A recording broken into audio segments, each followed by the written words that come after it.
여러분 혹시 빚이라는 게 얼마나 무서운지 아시나요? 한 사람을 무너뜨릴 수도 있고 한 가족을 파탄낼 수도 있습니다. 그런데 만약 한 나라가 그것도 세계 2위 경제 대국이라는 중국이 8경 원이라는 천문학적 빚에 무릎 꿇는다면 어떻게 될까요? 8경 원이요. 우리나라 돈으로 환산하면 상상조차 할 수 없는 금액입니다. 지금 중국은 그 빚더미 위에서 사실상 파산 직전이라는 이야기가 나오고 있어요. 더 충격적인 건 뭔지 아십니까? 나라 절반이 백수라는 겁니다. 청년 실업률이 21%를 넘어섰다는 통계도 있고요. 일각에서는 실제로는 그보다 훨씬 더 심각하다는 말들이 나옵니다. 세계의 공장이라고 불렸던 그 중국에서 청년들이 일자리를 구하지 못해 절망하고 있다니까요. 이게 정말 우리가 알던 그 중국 맞나 싶을 정도죠. 오늘 제가 여러분께 전해드릴 이야기는 단순히 중국의 경제난에 관한 뉴스가 아닙니다. 이 안에는 정말 가슴 아픈 반전들이 숨어 있거든요.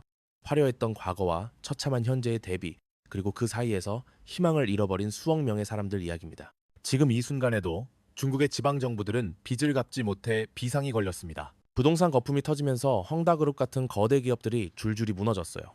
2021년부터 시작된 부동산 위기는 이제 중국 경제 전체를 집어삼킬 기세입니다. 지방 정부의 숨은 부채까지 합치면 규모가 정말 어마어마하거든요. 중국 국가통계국조차 2023년부터는 청년 실업률 통계 발표를 중단해버렸습니다. 수치가 너무 충격적이어서 아예 발표조차 하지 않겠다는 거죠. 이게 말이 됩니까? 세계 2위 경제 대국이라면서요. 투명하게 공개해야 할 통계를 숨긴다는 게 얼마나 심각한 상황인지를 반증하는 겁니다. 아직 채널 돌리지 마세요. 지금까지는 그저 서론에 불과하니까요. 여러분이 정말로 충격받으실 내용은 이제부터입니다. 세상의 모든 핫한 이슈 리딩과 함께하세요. 구독, 좋아요, 알람 설정 부탁드립니다. 왜냐하면 오늘의 이 처참한 몰락 뒤에는 과거에 너무나도 아름답고 감동적이었던 이야기가 숨어 있거든요. 시계바늘을 돌려서 중국이 어떻게 기적의 나라로 불렸는지부터 살펴보겠습니다. 시계바늘을 1978년 12월로 돌려볼까요? 베이징의 한 회의장에 74세의 노인이 모습을 드러냅니다. 바로 덩샤오핑이었습니다. 문화대 혁명의 광풍이 휩쓸고 간 폐허 위에서 이 작은 체구의 노인은 역사적 선언을 합니다.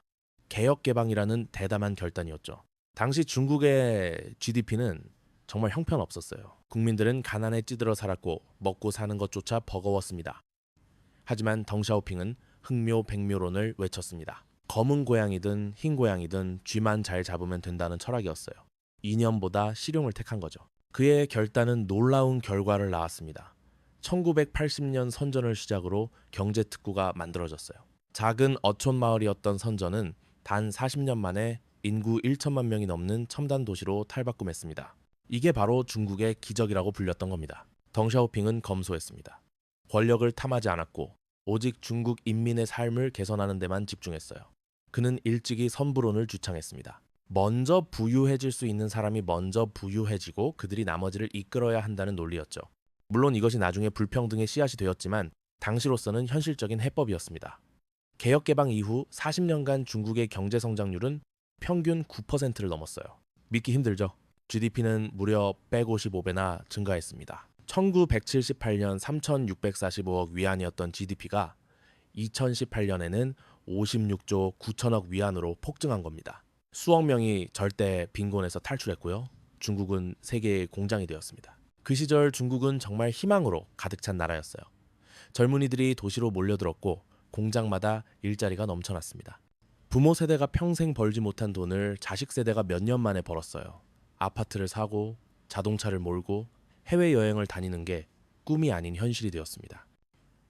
그런데 여러분, 이 화려한 성공 뒤에는 어두운 그림자가 자라고 있었습니다. 부동산이 투기의 수단이 되어버렸거든요. 집값은 끝없이 올랐고 사람들은 빚을 내서라도 집을 샀습니다. 지방정부들도 땅을 팔아 재정을 충당했어요. 헝다그룹 같은 부동산 개발업체들은 엄청난 빚을 끌어와 개발을 거듭했습니다. 2021년 드디어 그 거품이 터지기 시작했습니다. 중국 정부가 부동산 대출 규제를 강화한 거예요. 3대 레드라인이라는 정책으로 부동산 기업들의 자금줄을 조였습니다. 순식간에 헝다그룹이 무너졌어요. 무려 360조 원의 빚을 안고 디폴트 위기에 빠졌습니다. 지금 중국은 어디에 서 있을까요? 과거의 영광은 온데간데 없어요. 부동산 시장은 붕괴 직전이고 70개 주요 도시 중 94%에서 집값이 하락하고 있습니다. 유령 도시가 곳곳에 생겨났어요. 빈집이 1억 채가 넘는다는 통계도 있습니다. 청년들은 더 이상 희망을 말하지 않습니다. 란웨이와라는 신조어가 생겼어요. 짓담한 아파트처럼 인생이 미완성으로 끝나버린 고학력 백수들을 일컫는 말입니다. 석사를 나와도 박사를 나와도 일자리가 없어요. 중국 정부는 청년 실업률이 너무 높아지자 아예 통계 발표를 중단해버렸습니다. 지방정부의 부채는 눈덩이처럼 불어났습니다. 땅을 팔아 재정을 충당하던 시절은 끝났거든요. 부동산 경기가 얼어붙으니 토지 매각 수입이 급감했어요. 그런데 빚은 그대로 남아 있습니다. 8경원이라는 천문학적 숨은 부채가 중국 경제를 짓누르고 있습니다. 세계 2위 경제 대국이라면서요. 찬란한 개혁개방 40년이라고 자랑하더니 이게 뭡니까? 덩샤오핑이 그토록 바랐던 공동부유는 어디로 갔나요?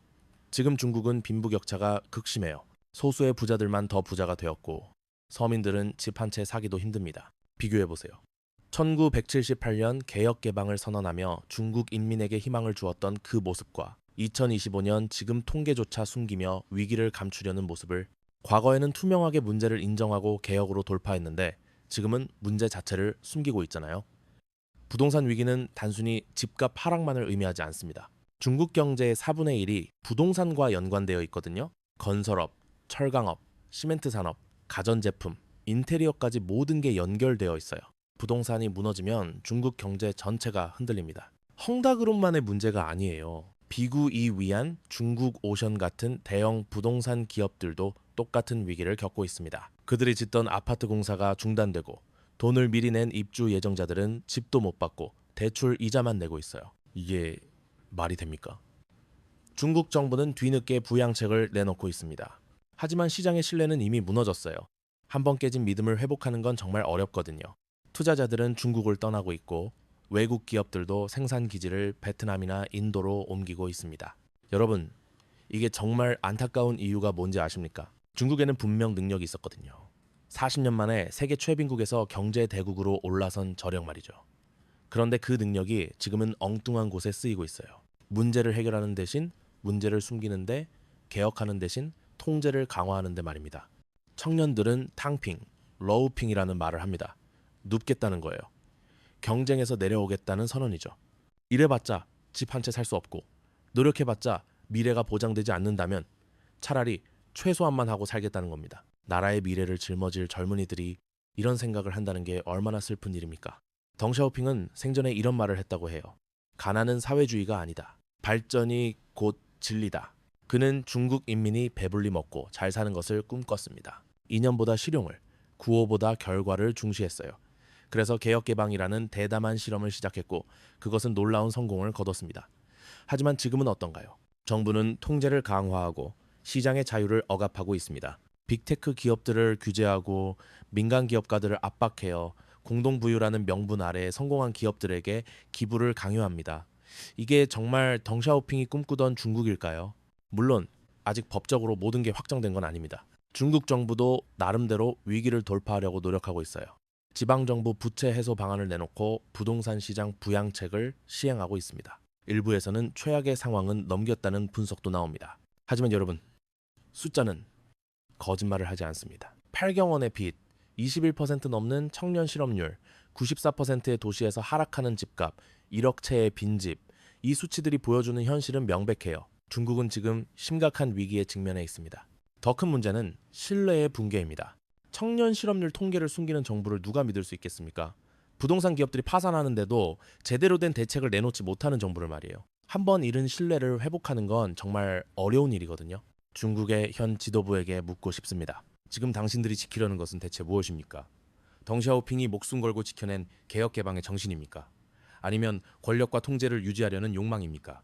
중국 인민의 진정한 행복입니까? 아니면 체제의 안정성입니까? 역사는 반복됩니다. 소련도 한때 세계 2위 경제 대국이었어요.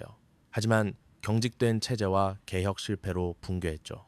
일본도 1980년대에 엄청난 경제 호황을 누렸지만 부동산 버블 붕괴 이후 잃어버린 30년을 겪었습니다.